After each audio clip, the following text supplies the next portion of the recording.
जय श्री राम, जय बागेश्वर धाम। बागेश्वर धाम के धीरेन्द्र कृष्ण शास्त्री जी के बागेश्वर धाम के धीरेन्द्र कृष्ण शास्त्री को लेकर के और लोग काफ़ी तरह-तरह का टिप्पणी करते रहते हैं। लेटेस्ट जो दरबार लगने वाला है, लगा हुआ है, वो राजस्थान के अलवर में लगा हुआ है। अलवर जिला पड़ता है एक राजस्थान में, उसी जिला में लगा हुआ है और वहाँ पे तरह-तरह का लोग पहले से टिप्पणी कर रहा था कि ऐसे हैं बाबा, वैसे हैं, लेकिन बाबा ने फिर एक बार अपना वहाँ पे परचम लहरा ही दिया।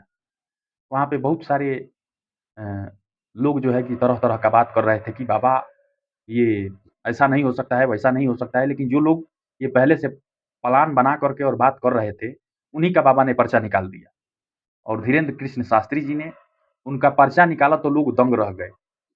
वहाँ पे पहुँचे थे बड़ा-बड़ा इंजीनियर और वो भी कंप्यूटर इंजीनियर पहुँचे थे और अ, बहुत सारा जो इन सब चीज़ों को नहीं मानते हैं, इन सब चीज़ों को अंधविश्वास में लेकर के चलते हैं, ऐसे-ऐसे लोग वहाँ पे पहुँचे थे और यही लोग पहले से प्लानिंग बना रहे थे, लेकिन इन लोगों का प्लानिंग जो है कि फेल हो गया।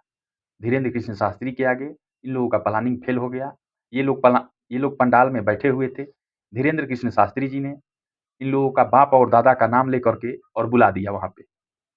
बुलाने के बाद इन लोगों का पूरा जितना इन लोगों का काला चिट्ठा था, इन लोगों के सामने आते गया और इन लोगों से पूछा गया कि अ, और कुछ जानना है? तो ये लोग माफ़ी माँगने लगे कि नहीं, नहीं और कुछ नहीं जानना है।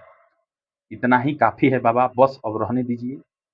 और अलवर में मनोज तिवारी भोजपुरी के जो गायक हैं अभी सांसद हैं दिल्ली के, तो मनोज तिवारी भी वहाँ पे पहुँचे हुए थे। मनोज तिवारी तो ख़ैर बाबा के सेवादार हैं और मनोज तिवारी काफ़ी दिनों से बागेश्वर धाम से जुड़े हुए हैं। क्यों जुड़े हुए हैं? क्योंकि फ़ायदा तो है, बिना फ़ायदा का तो कोई जुड़ेगा नहीं।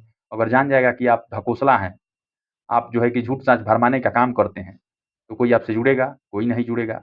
तो इन सब चीज़ों से अंदाज़ा लगाने की ज़रूरत है कि सच्चाई है या नहीं है। बहुत सारे लोग जो हैं कि जुड़े हुए हैं, कहीं न कहीं उन लोगों को फ़ायदा ज़रूर है। अगर फ़ायदा नहीं होता, तो कोई नहीं जुड़ता। वहाँ पे मनोज तिवारी भी अपना काफ़ी परचम लहराए और दिखाए अपना गायकी गान-बजान के माध्यम से, लोग झूमने लगे। खैर मनोज तिवारी अगर कहीं भी दरबार लगता है अगल-बगल में तो मनोज तिवारी ज़रूर कवर कर लेते हैं। ऐसा कोई दरबार नहीं होता है, जो कि मनोज तिवारी से छूटता है। मनोज तिवारी हर एक जगह पे पहुँचते हैं। मित्तल जी पहुँचे हुए थे, एक गायक मित्तल जी हैं, मित्तल जी भी पहुँचे हुए थे वहाँ पे। बहुत ही अच्छा गायक हैं और कहीं न कहीं हर इंडस्ट्रीज़ के जो गायक हैं, उन लोगों का समर्थन और साथ धीरेन्द्र धीरेन्द्र कृष्ण शास्त्री जी का काफ़ी मिल रहा है।